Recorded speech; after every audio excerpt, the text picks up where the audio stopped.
386వ మంత్రము సామవేదము. మంత్రం యొక్క ఋషి విశ్వమన వైయశ్వ, దేవత ఇంద్ర, ఛంద ఉష్ణిక్, స్వర రిషభ. విషయం ఏంటిదంటే సోమధారణ యొక్క లాభాలు. సోమాన్ని ధారణ చేసుకున్నట్లయితే లాభం ఏంటి అనేటువంటి విషయం ఇక్కడ తెలియజేయబడుతుంది. మంత్రము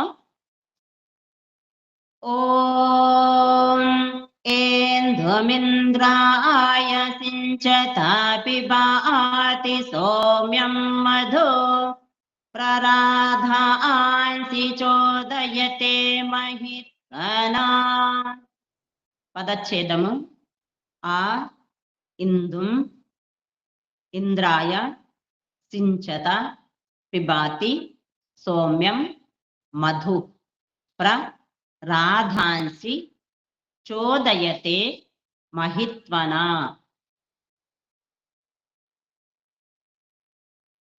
సోమధారణ ఇప్పటి వరకు కూడా అదే చర్చ జరిగింది. సోమధారణ గురించే. ఇందు అనగా చంద్రుడు, ఇందు అనగా సోముడు, ఇందు అనగా సౌమ్యత్వం, వినయశీలుడు. చందమామను కూడా ఇందు అంట, సౌమ్య స్వభావం కలదు. చంద్రుణ్ణి చూసినప్పుడు మనకు ఆహ్లాదం కలిగిస్తుంది. అదే విధంగా ఇందు అనగా ఇక్కడ బిందు ధారణ, బిందు ధారణ అనగా సోమం, వీర్యం ఏదైతుందో దానిని కూడా సోమం అంటారు. అంటే సౌమ్యత్వాన్ని కలిగింపజేసేది. ఎవరైతే సోమాన్ని ధారణ చేసుకుంటారో, ఎవరైతే శక్తివంతులుగా ఉంటారో, సోమాన్ని ధారణ చేసుకున్నారంటే శక్తివంతులు అవుతారు, జ్ఞానవంతులు అవుతారు. కాబట్టి ఆ కారణంగా వాళ్ళు సౌమ్యులు, వినయశీలులు అవుతారు. కాబట్టి ఇక్కడ ఇందు అనే శబ్దము సోమమును, ద్వితీయ విభక్తి ఏకవచనం ఇందుం, సోమమును అనగా జ్ఞాన కర్మ రూప సోమరసము. సోమం అంటే ఏంటి? ఇక్కడ జ్ఞాన కర్మ రూప సోమరసాన్ని. జ్ఞానము కర్మ, జ్ఞానపూర్వకంగా కర్మలు చేయడము. కర్మలందరూ చేస్తున్నారు, కానీ అజ్ఞానంగా చేయడం వలన అవి రోగాల పాలవుతున్నారు, దుఃఖాల పాలవుతున్నారు, మరియు సంతోషం లేకుండానే పోతుంది. కాబట్టి ఇక్కడ జ్ఞానపూర్వకంగా కర్మలు చేయడం. సోమం అనగా జ్ఞాన కర్మ రూప సోమరసాన్ని లేదా ఉపాసనారసము. జ్ఞానపూర్వకంగా పరమాత్మ యొక్క ఉపాసనారసం సోమం. సోమం అంటే సౌమ్యత, ఆనందం, ఉత్సాహం ఏదైతుందో దానిని సోమం అంటే. ఆ విధంగా శరీరంలో సోమాన్ని ధారణ చేసుకుంటే ఆనందం కలుగుతుంది, శక్తి వస్తుంది, కాబట్టి ఉత్సాహంగా ఉంటుంది. అదేవిధంగా పరమాత్మ యొక్క ఉపాసన ద్వారా కూడా అత్యధికమైనటువంటి ఆనందం కలుగుతుంది. ఎంత అంటే అంత. పరమాత్మ అసలైనటువంటి పరమాత్మ యొక్క ఉపాసన, ఆ పరమాత్మలో లీనమైనట్లయితే, అనగా సమీపం, పరమాత్మ సన్నిధిలో ఉండడం వలన. కూర్చోవడం అంటే శరీరంతో కూర్చోవడం కాదు, అక్కడ పూర్తిగా తనను తాను పరమాత్మకు సమర్పించడం, పరమాత్మలోనే ఉన్నట్లు ఆ విధంగా అనుభూతి చెందడం, పరమాత్మ యందే లీనమైపోవడం. ఆ విధంగా ఉపాసన అనగా పూర్తిగా ఏ పని చేసినా సరే, ఏం చేసినా సరే, ఎక్కడ వెళ్ళినా సరే, ఏది చేసినా సరే, ఎందులో అయినా సరే అన్నింటి యందు పరమాత్మ యొక్క అనుభూతి చెందడం, తనలో ఉన్నటువంటి పరమాత్మను అనుభూతి చెందడం. ఎప్పుడైతే తనలో ఉన్నటువంటి పరమాత్మను అనుభూతి చెందుతామో, తనలో అనగా శరీరంలో కాదు, శరీరంలో నువ్వున్నావు. శరీరం మూడు రకాలు ఏంటి? స్థూల, సూక్ష్మ, కారణం. ఈ మూడింటికంటే లోపల ఉన్నది, ఇంకా మూడింటిని మించింది జీవుడు. ఆ జీవునిలో ఉన్నటువంటి పరమాత్మ యొక్క సమీపంలో ఉన్నది ఉపాసన రసం. ఇంద్రాయ, ఆ పరమేశ్వరీశాలి పరమాత్మ ప్రాప్తి కొరకు ఆ సోమాన్ని, ఉపాసన రసము లేదా జ్ఞానకర్మ రూప సోమరసాన్ని, లేదా శరీరంలో పరమాత్మ ద్వారా తయారు చేయబడినటువంటి అత్యున్నతమైనటువంటి అన్నింటికంటే గొప్పదైనటువంటి సోమాన్ని ధారణం చేసుకోవడం ఎందుకు కొరకంటే ఆ పరమేశ్వరశాలి అయినటువంటి పరమాత్మ కొరకు. ఆశించత, తనలో చిమ్ముకో, ధారణ చేసుకో, సమర్పించుకో. సోమాన్ని తనలో ధారణ చేసుకో. అదే విధంగా జ్ఞానపూర్వకంగా కర్మలు చెయ్యి. ఎందుకొరకు? పరమాత్మను పొందడం కొరకే. అనగా జ్ఞానపూర్వక కర్మలు కూడా తనలోనే ధారణ చేసుకో. అదే విధంగా పరమాత్మ యొక్క ఉపాసన కూడా తనలోనే చెయ్యి, ఇంకెక్కడో కాదు. ఎందుకొరకంటే పరమాత్మను పొందేందుకు, పరమాత్మ ప్రాప్తి కొరకు. పరమాత్మను పొందాలి అంటే తనలోనే చూస్తేనే పొందగలుగుతాము. ఎక్కడో పరమాత్మను కూర్చుని మనం ఇక్కడ కూర్చొని ప్రార్థన చేస్తే అక్కడ ఉన్నటువంటి పరమాత్మను మనం అనుభూతి చెందలేము, ఆనందాన్ని పొందలేము. కాబట్టి ఆనందాన్ని పొందాలి అంటే తనలోనే స్మరించుకోవాలి, తనలోనే ధ్యానించుకోవాలి, తనలోనే పరమాత్మను అనుభూతి చెందాలి, తనలో సమర్పించుకో. సోమపానం వలన సర్వోత్తమ లాభం ఇదే. అనగా సోమపానం చేయడం వలన, సోమాన్ని ధారణ చేసుకోవడం వలన, లేదా ఉపాసన చేయడం వలన, లేదా జ్ఞానపూర్వక కర్మలు చేయడం వలన, 3 రకాలుగా అండి. అంటే సోమాన్ని, సర్వోత్తమైనటువంటి సోమాన్ని ధారణ చేసుకోవడం వలన, ముఖ్యంగా అది ఆ ధారణ వల్ల జ్ఞానపూర్వకంగా కర్మలు చేస్తాము, అదే విధంగా పరమాత్మకు దగ్గర అవుతాం. కాబట్టి ఈ రకంగా పోవడం వల్ల సర్వోత్తమ లాభం ఇదే. అనగా దీనితో పరమాత్మను పొందడానికి యోగ్యులు అవుతారు. ఎప్పుడైతే సోమాన్ని ధారణ చేసుకుంటామో, అదే కదా ఇంత అంటే శరీరం లోపల హరితంగా చేసుకోవడం, శరీరాన్ని హరితంగా చేసుకోవడం సోమధారణ ద్వారా. ముందు మంత్రంలో తెలియజేయడం ధైర్యవంతులు కావడం, ధీరులు, శూరులు కావడం. ఆ విధంగా అయితే సోమధారణ చేసుకున్నట్లయితే దాని యొక్క లాభాలు ఏంటి అంటే, అన్నింటికంటే ఉత్తమమైనది ఏంది? పరమాత్మ. దీనితో పరమాత్మను పొందడానికి యోగ్యులు అవుతారు. సోమాన్ని ధారణ చేసుకున్నట్లయితేనే పరమాత్మను పొందేందుకు యోగ్యులు. ఎందుకు అంటే పరమాత్మ అన్నింటికంటే ఉత్తముడు, గొప్పవాడు. కాబట్టి ఆ గొప్పవాడిని పొందడం దేని ద్వారా అవుతుందంటే, ఉత్తమమైనటువంటి గొప్ప వస్తువును ధారణ చేసుకున్నప్పుడే పరమాత్మను పొందగలుగుతారు, యోగ్యులు అవుతారు. భోగ మార్గంలో సోమం యొక్క అపవ్యయం జరుగుతుంది. భోగ మార్గంలో వెళ్ళినట్లయితే, ఉపాసనా మార్గంలో వెళ్ళినట్లయితే, జ్ఞానపూర్వకంగా కర్మలో చేసినట్లయితే, మరియు ఉపాసనా మార్గంలో వెళ్ళినట్లయితే సోమము రక్షింపబడుతుంది.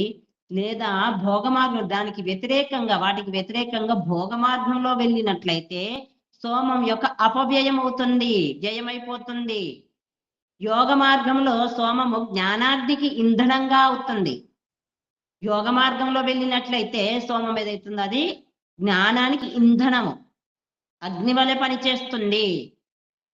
అప్పుడు ఆ జ్ఞానముతో లేదా ఆ తీవ్ర బుద్ధితో మానవుడు పరమేశ్వరుని దర్శించుకుంటాడు. ఎప్పుడైతే సోమాన్ని ధారణ చేసుకుంటావో ఆ యొక్క సోమధారణ వలన ఏమవుతుంది? అది జ్ఞానంకు ఇంధనంగా మారుతుంది, జ్ఞానానికి అగ్నిగా మారుతుంది, జ్ఞానానికి ఒక సాధనంగా మారుతుంది. కాబట్టి దాని ద్వారా ఏమవుతుంది? తీవ్ర బుద్ధి కలుగుతుంది. తీవ్ర బుద్ధితో ఏమవుతుంది? మానవుడు పరమేశ్వరుని దర్శించుకుంటాడు.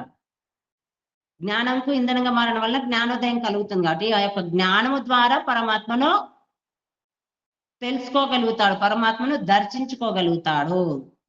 రెండవది, ప్రస్తుత మంత్రం యొక్క ఋషి విశ్వమన వయ్యశ్వ. ప్రస్తుత మంత్రం యొక్క ఋషి అంటే విశ్వమన వయ్యశ్వ. అనగా అన్ని విషయాలను విచారించి, సౌమ్యం మధు, అన్ని రకాలుగా విచారణ చేసి, అన్ని విషయాలను విచారణ జరిపి, సౌమ్యం మధు, సోమ సంబంధి మధురాన్ని, సోమం సంబంధి మధురం ఏదైతుందో, మాధుర్యం ఏదైతుందో, అనగా జ్ఞాన కర్మ ఉపాసన రూప మధువును, సోమానికి సంబంధించింది ఏంటిది? జ్ఞాన కర్మ మరియు ఉపాసన రూప మధువును పిబాతి త్రాగుతాడు. ఎవరైతే విశ్వమన వయ్యశ్వ ఉన్నాడో అతడు అన్ని రకాలుగా అన్ని విషయాలను విచారణ జరిపి, సౌమ్య మధు అనగా సోమానికి సంబంధించినటువంటి మధురంను, సోమానికి సంబంధించిన మధురం జ్ఞాన కర్మ ఉపాసన, వీటిని త్రాగుతాడు. అనగా తన యందు నింపుకుంటాడు. త్రాగడం అనగా పూర్తిగా సోమరసాన్ని తీసుకుంటూ ఉంటాడు, గ్రహిస్తూ ఉంటాడు. జ్ఞానాన్ని పొందడము, పొందిన జ్ఞానం ద్వారా జ్ఞానపూర్వకంగానే కర్మలు చేయడం. జ్ఞానపూర్వకంగా కర్మలు చేస్తే అక్కడ లోటుపాట్లు, తప్పిదాలు జరగవు. కాబట్టి జ్ఞానపూర్వకంగా కర్మలు చేస్తూ మరియు ఈ యొక్క జ్ఞానము మరియు ఆ కర్మలను తెలియచేసినటువంటి పరమాత్మ యొక్క ఉపాసనను చేస్తాడు. అది మధురంగా, అది ఆ విధంగా చేయడమే పిబాతి త్రాగడం అనబడుతుంది, అనగా స్వీకరించడం. ఇతర మధు సౌమ్యం కాదు. ఈ జ్ఞాన కర్మ ఉపాసన రూప అనగా సోమం సంబంధించినటువంటి జ్ఞాన కర్మ ఉపాసన మధు ఏదైతుందో అది సౌమ్యత్వాన్ని ఇస్తుంది. కానీ ఇతర మధు ఏదైతుందో ఇతర అనగా భోగ మార్గాల్లో వెళ్ళినటువంటిది ఏదైతుందో అది సౌమ్యము కాదు. ఈ సోమరూప మధుపానమే సౌమ్యము. వేరే మధుపానాలు చేస్తా ఉంటాం కదా, కష్టాలు వచ్చినాయి అంటే మైండ్ పని చేయట్లేదు, లేదు పిచ్చివాడని అవుతానని చెప్పి మధుపానం చేస్తూ ఉంటారు కదా, మత్తు పదార్థాలను స్వీకరించడం. అది సౌమ్యాన్ని ఇవ్వదు. అదేం చేస్తుంది? సౌమ్యాన్ని ఇవ్వదు. ఇంకా ఇంకా చంచలంగా చేస్తుంది, ఇంకా ఇంకా అధోగతి పాలు చేస్తుంది. కాబట్టి ఆ సోమము ఆ మధుపానం ఏదైతుందో అది సౌమ్యాన్ని ఇవ్వదు. ఈ మధుపానం ఈ సోమం ఏదైతుందో పరమాత్మ ద్వారా అత్యుత్తమైనటువంటి సోమం ఇవ్వబడినటువంటి సోమాన్ని ధారణ చేసుకున్నట్లయితే అది సౌమ్యత్వాన్ని కలిగిస్తుంది. ఇది మమ్మల్ని సౌమ్యునిగా మరియు వినీతుడుగా అనగా వినయశీలునిగా చేస్తుంది. ఈ సోమం ఏదైతుందో అది మమ్మల్ని సౌమ్యునిగా మరియు వినయశీలునిగా చేస్తుంది. ఇతర మధుపానములతో మనుష్యుడు గర్వపడతాడు. ఇతరమైనటువంటి వస్తువులను స్వీకరించినట్లయితే వాటి ద్వారా మానవుడు ఏమవుతాడు? గర్వాన్వితుడు అవుతాడు, గర్వపడతాడు. ఎవరైతే సోమాన్ని ధారణ చేసుకొని జ్ఞాన కర్మ రూప ఉపాసన మధువును ఎవరైతే స్వీకరిస్తారో వారు గర్వంగా ఉంటారు, సౌమ్యుడు అవుతాడు. ఎంత జ్ఞానం కలుగుతా ఉంటే అంతంత సౌమ్యుడు వినయశీలుడు అవుతా ఉంటాడు. ఎంత జ్ఞానం కలుగుతా ఉంటే అంతంత వినయపూర్వకంగా కర్మలు చేస్తా ఉంటాడు. ఎంత జ్ఞానం కలుగుతా ఉంటే అంతంత పరమాత్మ యొక్క ఉపాసన, సత్యమైనటువంటి ఉపాసన, పరమాత్మకు సన్నిధిలో చేరుకుంటూ ఉంటాడు. ఆ కారణంగా సౌమ్యుడు అవుతాడు, గర్వపడడు, అహంకారి కాడు. కానీ ఇతర మధుపానాలు, ఇతర సోమపానాలు ఏవైతున్నాయో, ఇతర రకంగా ఏదైతే పూజా పాఠం ఉందో పరమాత్మ యొక్క ఉపాసన, ఇతర రకంగా ఏదైతే విద్యా విధానం ఉందో ఆ విద్య ద్వారా ఏవైతే కర్మలు చేస్తున్నారో ఆ కర్మలతో కానీ ఇతర విధాలు ఏవైతే వేదేతర శాస్త్రాలు ఏవైతే చెప్పబడినాయో పూజా విధానం, పరమాత్మ యొక్క ధ్యాన విధానమో వాటి ద్వారా ఎప్పుడు కూడా జీవుడు సౌమ్యుడు కాడు, గర్వాన్వితుడవుతాడు, అహంకారం వచ్చేస్తుంది, గర్వపడతాడు. కానీ ఈ సోమపానం చేసి అతడు గౌరవాన్ని అనుభవిస్తూ కూడా ఎక్కువ అధికాధికంగా వినీతుడు, వినయశీలుడు అవుతాడు. బాహ్య అనగా ఏదైతే ప్రపంచంలో ఇతర శాస్త్రాల ద్వారా ఇతర మానవుల ద్వారా తెలియజేయబడినటువంటి ఉపాసన కానీ జ్ఞానం కానీ కర్మ కానీ ఏదైతే ఉందో దాని ద్వారా మానవుడు గర్వాన్వితుడు అవుతాడు, అహంకారి అవుతాడు. కానీ ఈ పరమాత్మ ద్వారా పొందబడినటువంటి ఉత్తమ పదార్థాన్ని పొంది పరమాత్మ యొక్క జ్ఞానాన్ని ఎవరైతే పొందుతారో, వేదానుకూలంగా ఎవరైతే కర్మలు చేస్తారో, వేదానుకూలంగా ఎవరైతే పరమాత్మ యొక్క ఉపాసన చేస్తారో వారు ఎక్కువగా ఇంకా అధికాధికంగా వినయశీలుడు అవుతాడు. మూడవది, ఈ సోమము మహిమను పొందడం వలన ఏమవుతుంది? ఈ సోమం ఏదైతుందో మహిమను పొందడం వలన రాధాంసి విజయాలను సిద్ధులను ప్రచోదయతే బాగుగా చాలా ప్రేరేపిస్తుంది.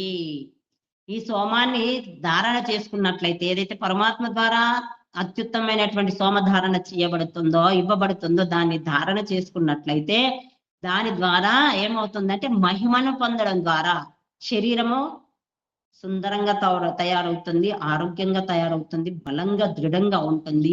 అదే విధంగా వినయశీలుడు అవుతారు. కాబట్టి ఆ కారణంగా ఏమవుతాడు? సిద్ధులను పొందుతాడు. అనగా విజయాలను పొందేందుకే ప్రేరణ ఇస్తుంది ఈ సోమము, వేరే రకంగా కాదు. అది అధోగతి పాలు చెయ్యదు. అనగా సోమపానం చేసే వారిని ఈ సోమం ఎల్లప్పుడూ విజయవంతంగా చేస్తుంది. ఎవరైతే సోమపానం చేస్తారో, ఎవరైతే సర్వోత్కృష్టమైనటువంటి సోమాన్ని ధారణ చేసుకుంటారో, తనలోనే ధారణ చేసుకుంటారో వారికి విజయాలు కలుగుతాయి. ఎప్పుడు కూడా సోమపానం చేసేవారు ఎప్పుడు కూడా అజేయుడు కాడు. సోమపానం చేసినటువంటి వ్యక్తి ఎప్పుడు కూడా ఓడిపోడు, నిరంతరం గెలుస్తూనే ఉంటాడు, గెలుస్తూ ముందుకు సాగుతాడు.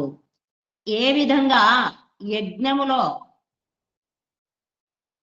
మధు లేదా తేనె లోపల సోమరసంను కలిపి హోమం చేస్తారో, యజ్ఞంలో వేసేటువంటి పదార్థాల లోపల సోమరసాన్ని కలిపి యజ్ఞం చేస్తారు, తేనెను కలిపి యజ్ఞం చేస్తారో, అదే విధంగా మనము మన జ్ఞాన కర్మ రూప సోమరసమును ఉపాసనా రూప మధువులో కలిపి పరమేశ్వరుని పట్ల హోమం చెయ్యాలి.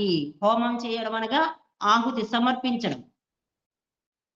ఆహుతి కూడా మన యజ్ఞం చేయడం, హోమం చేయడం అంటే ఏమవుతుంది? కేవలం అక్కడ హోమం అనగానే అది అక్కడ హోమం అంటే యజ్ఞకుండం తీసుకొచ్చి దాంట్లో సమిధలు పెట్టి అగ్ని ప్రజ్వలింపజేసి దాంట్లో ఘృతాహుతులు మరియు ఔషధ వస్తువులు ఏవైతే వాటిని ఆహుతిని ఇస్తామా, అప్పుడు ఆ విధంగా ఇవ్వడం వలన మనలో ఉన్నటువంటి రోగాలు దూరం అవుతాయి, మరియు ప్రాకృతిక పదార్థాలు శుద్ధమవుతాయి, మరియు గాలి మొదలైనటువంటి అన్ని పరిశుభ్రమయ్యి ఆరోగ్యకరమైనటువంటి వస్తువులను సోమాలను ఉత్పన్నం చేసేటివి ఆ విధంగా అవుతుందో, అదే విధంగా పరమాత్మ లోపల యజ్ఞం చెయ్యడం అంటే ఇక్కడ మనకు ఏదైతే సోమధారణ చేయడం వలన జ్ఞాన రూప కర్మలు, జ్ఞానపూర్వకంగా కర్మలు మరియు ఆ విధమైనటువంటి సోమరసాలు మరియు ఉపాసన మధువు ఏదైతే ఉపాసన రూప మధువుతో కలిపినట్లయితే, జ్ఞానపూర్వకంగా కర్మలు ఏవైతుందో అవి పరమాత్మ యొక్క ఉపాసనతో కలిపినట్లయితే ఆ విధంగా చేయడం వల్ల పరమేశ్వరుని పట్ల హోమం అవుతుంది. హోమం చేయడం అనగా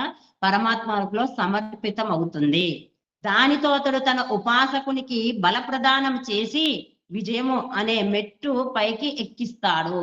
ఆ విధంగా పరమాత్మకు ఆహుతి అనగా జ్ఞాన కర్మ రూప సోమం ద్వారా ఉపాసనతో కలిపి చేసినట్లయితే, ఆ జ్ఞాన కర్మ రూప సోమం ఏదైతే దాన్ని ఉపాసనతో కలిపి అనగా పరమాత్మ యొక్క ఉపాసనతో కలిపి చేసినట్లయితే అప్పుడు ఏమవుతుంది? జ్ఞానపూర్వకంగా కర్మలు చేస్తాడు అనగా అవి ఉత్తమ కర్మలు అవుతాయి, అనగా పరమాత్మకు అనుకూలమైనటువంటి కర్మలు అవుతాయి, పరమాత్మ ఉపదేశించినటువంటి కర్మలు అవుతాయి. అవి చేస్తూ మరియు గొప్పవాడైనటువంటి పరమాత్మలో లీనమైపోవడం వలన ఏమవుతుంది? దాని ద్వారా పరమాత్మ అతన్ని విజయవంతునిగా చేస్తాడు. ఒక్కొక్క మెట్టును పైకి తీసుకువెళ్తా ఉంటాడు అనగా జ్ఞానపూర్వకంగా ఒక్కొక్క మెట్టు పైకి తీసుకెళ్ళడం అనగా పృథ్వీలోకము, అంతరిక్ష లోకము, ద్విలోకము దాన్ని దాటి వెళ్ళడం అనగా ఒక్కొక్క దాన్ని మనము జ్ఞానపూర్వకంగా వెళ్తూ ఉంటే అప్పుడు ముక్తిని పొందేటువంటి అవకాశం ఉంటుంది. లేకుంటే కాదు.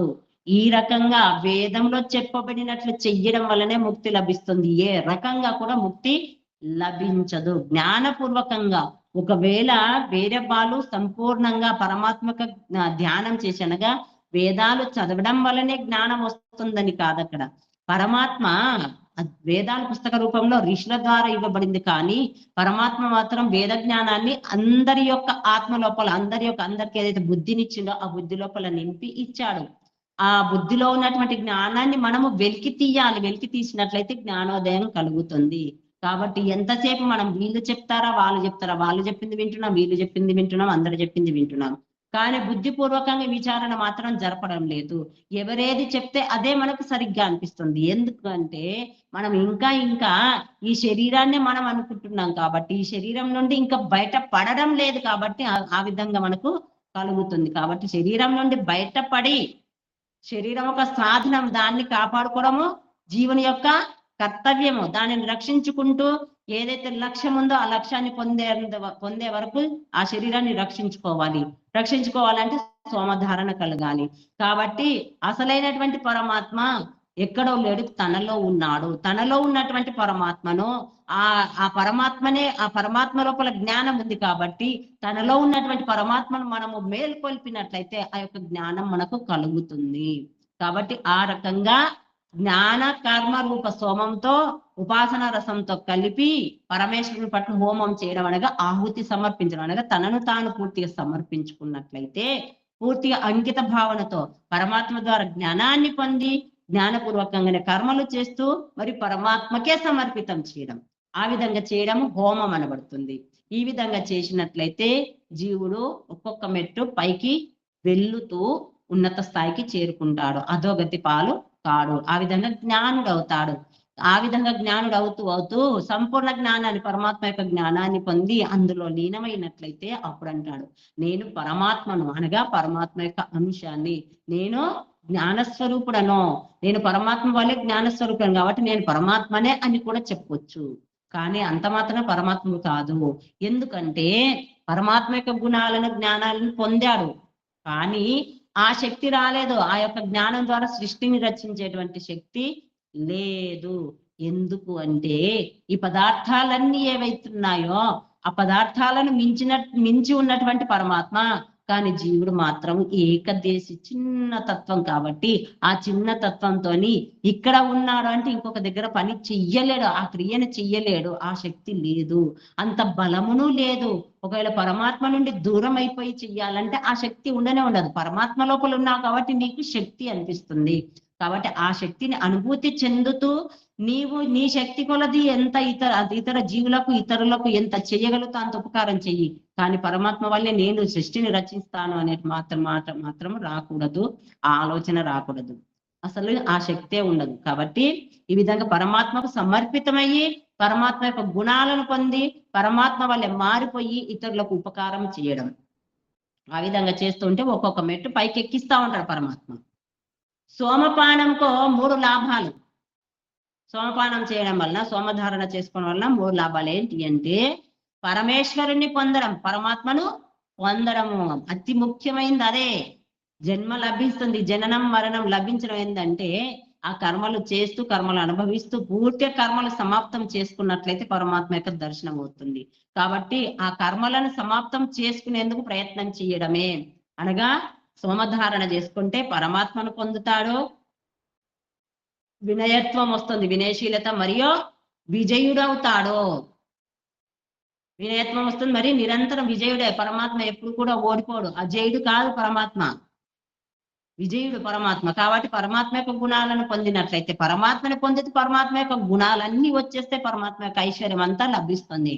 కాబట్టి అప్పుడు విజయుడే విజయుడు అవుతాడు, మరియు వినయుడు కూడా అవుతాడు. పరమాత్మ వినయశీలుడు కాబట్టి ఆ విధంగా జీవుడు కూడా వినయశీలుడు అవుతాడు.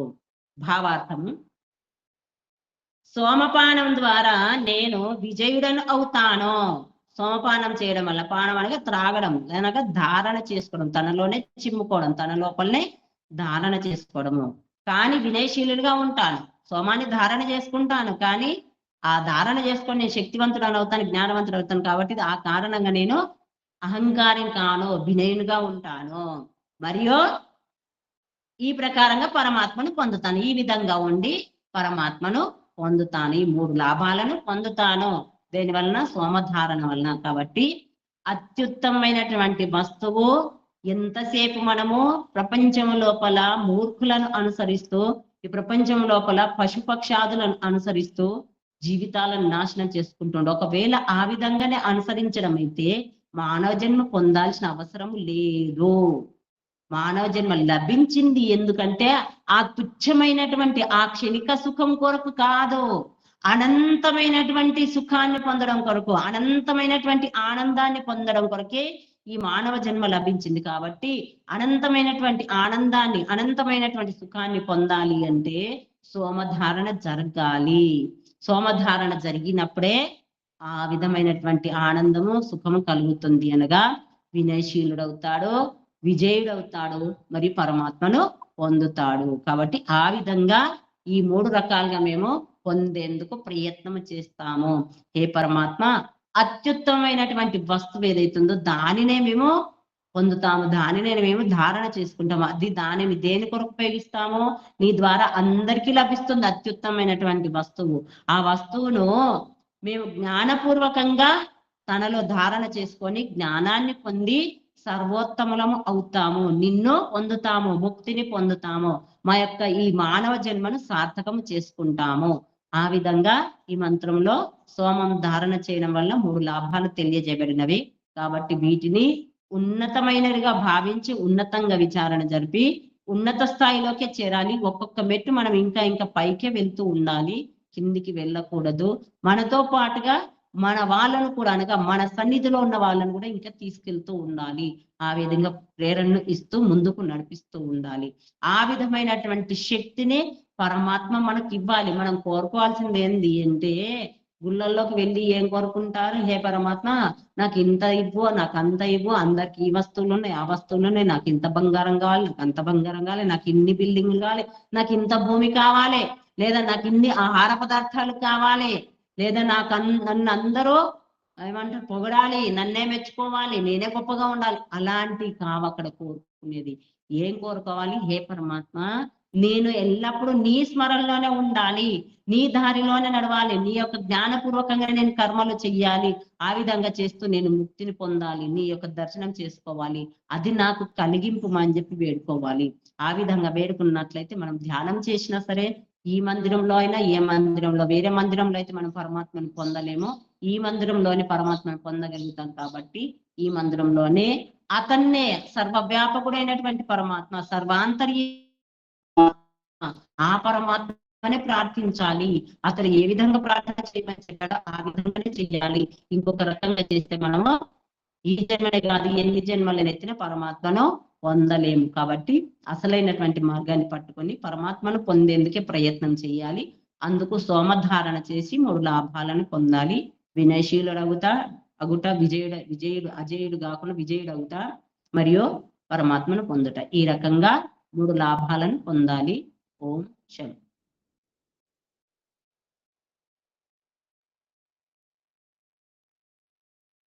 అర్థమైందా అండి?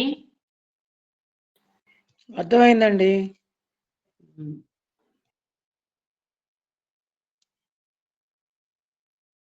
వింటా ఉంటే ఊరికే సోమం సోమం అనేటువంటి ఆలోచన వస్తుంది కావచ్చు. ఆ ఆలోచన రాకుండా సోమం ఎందుకు చెప్తున్నాడు, పరమాత్మనే చెప్తున్నాడు కదా, పరమాత్మ యొక్క వాణి ద్వారానే తెలియజేయబడుతుంది. కాబట్టి ఎందుకు చెప్తున్నాడు, ఎందుకంటే మనము తుచ్చమైన వాటి కొరకే మనం ప్రవాహం వెళ్తా ఉంది కాబట్టి, గొర్రెదాటుగా ఒకరిని చూసుకుంటే ఒకరిని వెళ్తున్నాం కాబట్టి, దానిని కాకుండా మనం గట్టిగా మనం మళ్ళీ విచారణ జరుపుతూ దాని గురించి తెలుసుకుంటాం అంటే అది ఎంత గొప్పది అనేది మనకు అర్థమవుతుంది. కాబట్టి విచారణ జరుగుతూ ఉండాలి, అందులోనే ఉండాలి, అందులోనేగా పరమాత్మలోనే ఉండాలి.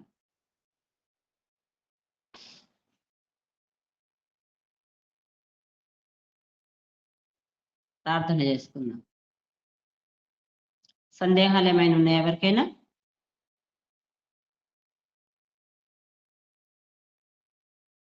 ఓ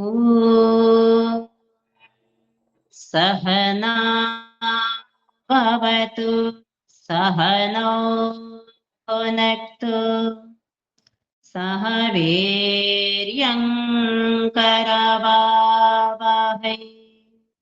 తేజస్వినావధీతమస్తు మా విద్విషావహై. ఓం శాంతి శాంతి శాంతి. సర్వేభ్యో నమః. ఓం నమస్తే మాతాజీ, ధన్యవాదములు. ఓం నమస్తే మాతాజీ, ధన్యవాదములు. అందరికీ నమస్తే. మాతాజీ ధన్యవాదములు. ఓం నమస్తే. ఓం నమస్తే మాతాజీ, ధన్యవాదములు.